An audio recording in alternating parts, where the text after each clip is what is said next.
રમેશ, ભવિતા, હા પપ્પા. આવો એક મિનિટ. બોલો ને પપ્પા, શું કામ છે? બેસો પહેલા. બેસ. પપ્પા આટલા બધા ખુશ કેમ છો પણ? બેટા, ખુશીની જ વાત છે. પહેલા મને એ કહે કે મિતેશ ક્યાં છે? ક્યાં છે? મિતેશભાઈ તો સવારના બહાર છે અને કોઈને કઈ કીધા વગર જ નીકળી ગયા છે. કીધા વગર જતો રહ્યો છે? હા, કઈ બોલ્યા નથી. પપ્પા પણ મિતેશનું શું કામ છે? અરે મિતેશનું જ કામ છે. મિતેશની તો વાત છે. શું? જો સાંભળ, અત્યારે હું ક્યાં મળવા માટે ગયો હતો તમને ખ્યાલ છે ને કે મારા લંડનથી એક મિત્ર આવ્યા છે. હા. હા, એમને ખાસ મળવા માટે હોટલમાં ગયો હતો. ત્યાં મારે ખાસ વાત થઈ આપણા મિતેશ માટે. મિતેશ માટે? હા, મિતેશને લંડન મોકલવો છે કે શું? અરે એવું જ કંઈક છે. શું વાત કરો છો? શું છે કહો તો ખરી. જો સાંભળ, મારા જે મિત્ર છે ને એમની દીકરી જુવાન છે. એ લોકો એ ઠેકાણા માટે આવ્યા છે. તો વાતચીતમાં વાત નીકળી, તને ખબર પડી કે મિતેશ પણ હજી કુંવારો છે. એટલે એને કીધું કે તમારા મિતેશ માટે મારી દીકરી હું આપવા માંગુ છું. અને અમે એકબીજા નક્કી કરી લીધું. વાહ પપ્પા વાહ, મિતેશની તો લોટરી લાગી ગઈ હો સવાલ પણ. નથી ને, એકદમ છોકરી સંસ્કારી ને સુંદર છે વાહ. અને માણસો પણ જાણીતા છે. હા પપ્પા. અને મિતેશ તો ખરેખર એકદમ સુખી થશે હો. હા, નસીબદાર છે હો મારે છે મિતેશભાઈ. ને એને ખુશીના સમાચાર આપવા હતા, પણ અત્યારે છે નહીં. તો હવે છે ને મિતેશભાઈ આવે તો ત્યારે આપણે બધા એને એક સાથે સરપ્રાઈઝ આપી દઈશું. ચોક્કસ. મિતેશ, આ શું? મિતેશભાઈ, આ શું છે? આ કોણ છે? મારી ઘરવાળી છે. આ શું કર્યું તે? શું કર્યું એટલે ભાઈ, મેં મેરેજ કરી લીધા, એમાં બીજું શું હોય? મેરેજ કરી દીધા એટલે અમને પૂછ્યા વગર? અને એમાંય મારે તમને પૂછવાનું બધાને. અરે એટલીસ્ટ તારે જાણ તો કરવી જોઈએ ને ઘરમાં. હવે એમાં શું જાણ કરવાની? શું? આ કઈ ઢીંગલા ઢીંગલીની રમત છે? મેરેજ કર્યા છે તે અને તું એમ કેસ પપ્પાને કે એમાં શું જાણ કરવાની? ભાઈ, અમારે એના લેક્ચર નથી સાંભળવા, મને આ નથી પસંદ, તને ખબર જ છે. મિતેશ, આ તું શું બોલે છે? અને આ છોકરી કોણ છે? મારી ફ્રેન્ડ છે, મારે એની સાથે મેરેજ કરવા હતા અને મેં કરી લીધા, વાત પૂરી. હું એમ પૂછું છું કે એની જ્ઞાતિ કઈ છે, એના મા બાપ કોણ છે, શું છે? તમારે જ્ઞાતિ જાણીને શું કરવા છે? દીવા કરવા છે? મિતેશ, તું છે ને સમજી વિચારીને પપ્પા સામે બોલ. આમ છે ને આડાવડા જવાબ નહીં આપ. એક તો તું છે ને વાકમાં છો ને પાછો તું પપ્પા ઉપર જ ખારો થાસ. શું વાકમાં છું હું? આ મેરેજ કરી એ મારો વાક છે, હું મારા ડિસિઝન ન લઈ શકું? બેટા, અમે તારા ડિસિઝનને ના નથી પાડતા, પણ કમસે કમ અમને લોકોને પૂછવું તો ખરું ને. અમે ના થોડા પાડવાના હતા. પપ્પા, કાંઈ વાંધો નહીં મિતભાઈ, પણ પપ્પાને જે લોકો કહે છે એ થોડુંક સાચું પણ છે, પણ પપ્પા તમે પણ શાંત થાઓ. અને મિતભાઈ, શું વાત છે તમે કહી દેજો ને. એ પછી હું બધી તમને ડિટેલ આપી દઈશ. અત્યારે હું થાક્યો છું ફૂલ, બરાબર છે. અત્યારે થોડોક મારે આરામે કરવો છે અમારે, બરાબર. બધા તમને સવાલ પછી જવાબ આપી દઈશ. રૂમ ક્યાં છે આપણો? નીચેનો છે. ઓકે. એક મિનિટ મિતભાઈ, પપ્પા, રમેશ, હવે જે થયું તે, પણ મિતભાઈ એને લગ્ન કરીને લઈ આવ્યા છે, તો એમને આપણે વહુને ઘરમાં ન લઈ આવાય, એટલે ગૃહ પ્રવેશ કરવો પડશે. તમે 2 મિનિટ ઉભા રહ્યો, હું હમણાં એની તૈયારી કરી લઉં. જો મને છે ને આ કોઈ રીતિ રિવાજમાં કોઈ જાતનો ઇન્ટરેસ્ટ નથી. આજે હું સાડી પહેરીને આવી છું ને, એ આણે મને રિક્વેસ્ટ કરી હતી કે પ્લીઝ તું સાડી પહેરીને આવ, મારા ઘરમાં આ કલ્ચર નથી, એટલા માટે હું સાડી પહેરીને આવી છું અને છું સાડી પહેરીને, બાકી આ મારું કલ્ચર નથી. તો મને છે ને આ બધી વસ્તુ કેવી જ નહીં, રીતિ રિવાજ તો હું એકેય ફોલો નહીં કરું.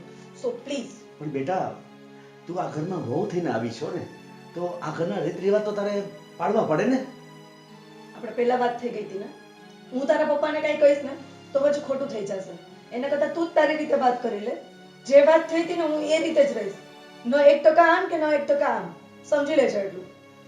ના પાડી દીધી ને પપ્પા, પછી શું કામ? જુઓ, પપ્પા છે ને આ ઘરના વડીલ છે ને પપ્પા જે કહેશે ને ઈ આ ઘરમાં કરવું પડશે. સમજી ગયા? પછી વસ્તુ નથી પસંદ એ નહીં થાય, બરોબર છે ભાઈ? ખોટી લપ ના કર. પણ મિતેશ, અમે બીજી ક્યાં કઈ વાત કરીએ છીએ? મારે છે ને કોઈ જાતની મગજમારી નથી જોતી. હજી તો હું અહીંયા આવી છું ને 5 મિનિટ થઈ છે ને તમને લોકોને આ બધી વસ્તુ થાય છે. પ્રોબ્લેમ જ હોય એટલો બધો જ હોય તો તમે લોકો રહ્યો આ ઘરમાં, હું જાઉં છું, ધેટ્સ ઇટ. ના ના, એવું કંઈ નથી અવની, તું ખોટું મિસઅન્ડરસ્ટેન્ડિંગ કરમાં. આ બધી એક વિધિ છે અને બસ એના માટે કોઈ વિધિ ફોલો નહીં કરું. તમે કહેશો કે તમે કહેશો, હું કોઈનું માન નહીં રાખું. અને પછી જો તમે એ વસ્તુને અપમાન કરશો ને તો એ મારા ઉપર નથી. It's up to you. Mitesh, આ બધું શું છે? આપણા ઘરમાં પપ્પાની સામે કોઈ આવી રીતે વાત નથી કરી. તો વાક કોનો છે?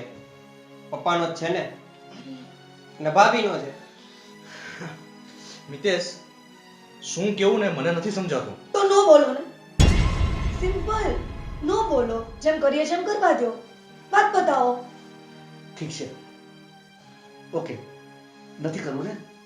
ના, નથી કરવું અને નહીં જ કરું. જો હજી તમને એમ થતું હોય કે બરાબર નથી તો આ રહ્યો દરવાજો, હું જાઉં છું. સમજી લે, તું તારા ફેમિલી સાથે વાત કરી લે, બાકી હું જાઉં છું. It's okay. મિતેશ બેટા, તું આને સમજાવ.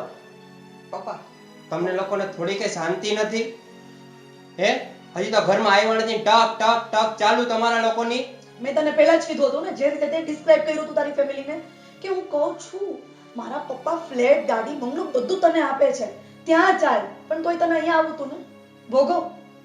મિતેશ, કેવી છોકરી સાથે તે લગ્ન કર્યા છે? અરે, ઘરમાં આવીને માણસ વડીલને પગે લાગે, પણ પગે લાગવાની વાત તો દૂર રહી અને પપ્પાનું અપમાન કરે છે, એની સામે બોલે છે. શું આના સંસ્કાર આવા જ છે? Excuse me, mind your own business. મારા સંસ્કારની વાત કરવાની જરૂર નથી. મારા ઘરમાં જે કલ્ચર છે ને, હું એ રીતે જ રહી. અને હું મિતેશ સાથે વાત કરીને આવી છું. એવું નથી કે હું મારા મનમરજીથી કરું છું.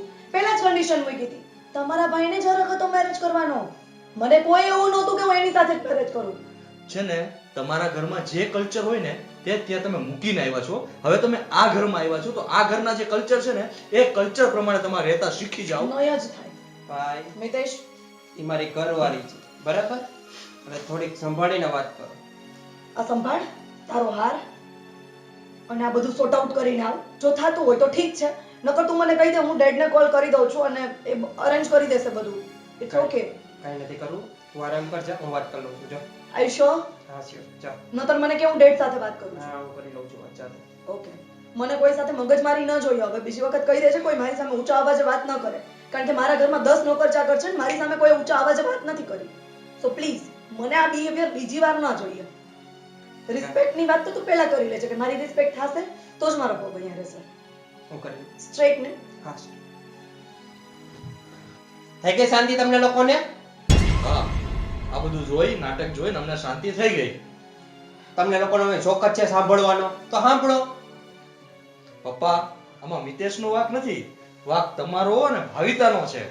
નાની નાની વાતમાં આને પ્રોત્સાહન જ આપ્યું છે તમે, એટલે ભોગવો. રમેશ, બેટા, મેં તારી પાસે આવી અપેક્ષા નહોતી રાખી. અપેક્ષા અપેક્ષા અપેક્ષા, આ તમારા રીતિ રિવાજ ને અપેક્ષા ને એક ને એક જ કક્કો ફૂટો હો. પણ મિતભાઈ, એમાં એવું છે કે કોઈ પણ છોકરી લગ્ન કરીને સાસરે જાય ને તો ત્યાંની થોડી ઘણી રીત રિવાજ આ તે બધું કરવું પડે. એક્સેપ્ટ પપ્પાના ઘરે ભલે કરોડો રૂપિયા કેમ ના હોય, પણ અને અમે લોકોએ હજી એને કઈ કીધું પણ નથી. એક સામાન્ય વિધિ જે આપણી રસમ હોય છે એ કરવા માટેની એને રિક્વેસ્ટ કરી હતી ને, એવો કોઈ ફોર્સ પણ નથી કર્યો ને. અને તમે જ્યારે આ ઘરમાં લઈને આવ્યા તો એના માટે તમે પણ પ્રિપેર હતા અને એને પ્રિપેર કરવાની હતી. અમે આવ્યા, તમે ખાલી એટલું કીધું આ કરવાનું ઓલું કરવાનું, ના પાડી દીધી, પછી શું કામ આર્ગ્યુમેન્ટ કરો છો?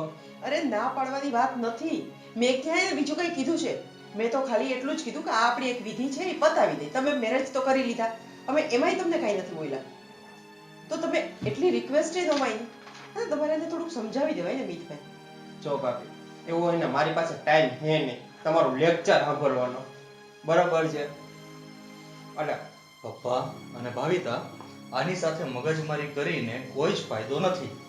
એની ઉપર છે ને, એના મગજ ઉપર હવે પેલી છોકરી છે ને એ સવાર થઈ ગઈ છે. એ જેટલું કહેશે ને આ એટલું જ પાણી પીશે. એટલે તમે ખોટી લપ આની સાથે નહીં કરો કે આની પાસે કોઈ જ પ્રકારની અપેક્ષા તમે ન રાખો. બસ હું એ જ કહેવા માંગુ છું, બરાબર છે? આવ્યો ત્યાંની ટક ટક ટક ટક ચાલુ ને ચાલુ હે. ભાઈ,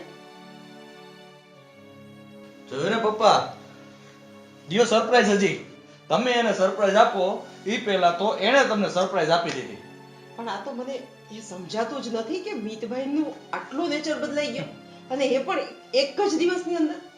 બેટા, અફસોસ તો એ વાતનો છે કે ભલે ચાલો એને મેરેજ કરી લીધા, પણ આવી છોકરી સાથે કે જેનામાં કોઈ જાતના સંસ્કાર જ નથી. એના કરતાં તો પેલા લંડન વાળાની છોકરી સારી, કેટલી સંસ્કારી હતી. છે પપ્પા, હવે જેવા જેના નસીબ. પણ કાંઈ વાંધો નહીં, બધું સરખું થઈ જશે. ભાવિતા, મને એ વાતનો અફસોસ છે કે મારા મિત્રને હું શું જવાબ આપીશ. આ તો હજી પપ્પા શરૂઆત છે, આગે આગે દેખો હોતા હે ક્યાં. મને લાગે છે કે મિતેશ જાણી જોઈને ખાડામાં પડ્યો છે. એને આમાંથી બહાર તો લઈ આવવો જ પડશે ને આપણે. પપ્પા, એ તમારા હાથની કે મારા હાથની વાત નથી. હવે પોતે જ્યારે ખાડામાં પડીને ઠોકર ખાશે ને ત્યારે એને સમજાશે કે મેં બહુ મોટી ભૂલ કરી નાખી છે. પણ બેટા, ત્યારે ઘણું મોડું થઈ ગયું હશે. પપ્પા, તમે જરાય ચિંતા ન કરો, હું બધું મારી રીતના મેનેજ કરી લઈશ અને હું સમજાવીશ. એ તો હજી નવી નવી છે ને એટલે હોય થોડુંક, પણ કાંઈ વાંધો નહીં, તમે ચિંતા ન કરો અને હવે તમે આરામ કરો. ભાવિતા, તું જ્યારથી આ ઘરમાં આવી છે ને, બસ ત્યારથી મને કોઈ જાતની ચિંતા રહી જ નથી. આખા ઘરને જ સંભાળી લીધું છે. બેટા, મારે એક જ મનમાં અફસોસ રહી ગયો મને કે જો તારા જેવી છોકરી મિતને મળી હોત ને તો સારું હોત. પપ્પા, હવે એ તો નસીબ છે ને, એમાં કોનું ચાલે છે, તો આપણું ચાલવાનું છે. પણ કાંઈ વાંધો નહીં, એ મારી સાથે રહેશે ને તો થોડાક દિવસમાં એ પણ થઈ જશે મારા જેવી. પપ્પા, મૂકો ને માથાકૂટ, જેવા આપણા નસીબ, આગે આગે દેખો હોતા હે ક્યાં. હા સારું, હવે મારે થોડુંક કામ છે તો એ પતાવી લઉં. હા પપ્પા, તમે આરામ કરો ને, હું રૂમમાં જઈને આરામ કરું. ચાલો, માથું દુખવા માંડ્યું હતું માથાકૂટમાં. સારું.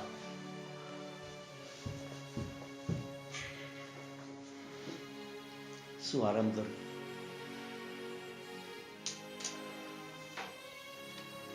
ઉલટાનું એને તો મને ચિંતા વધારી દીધી.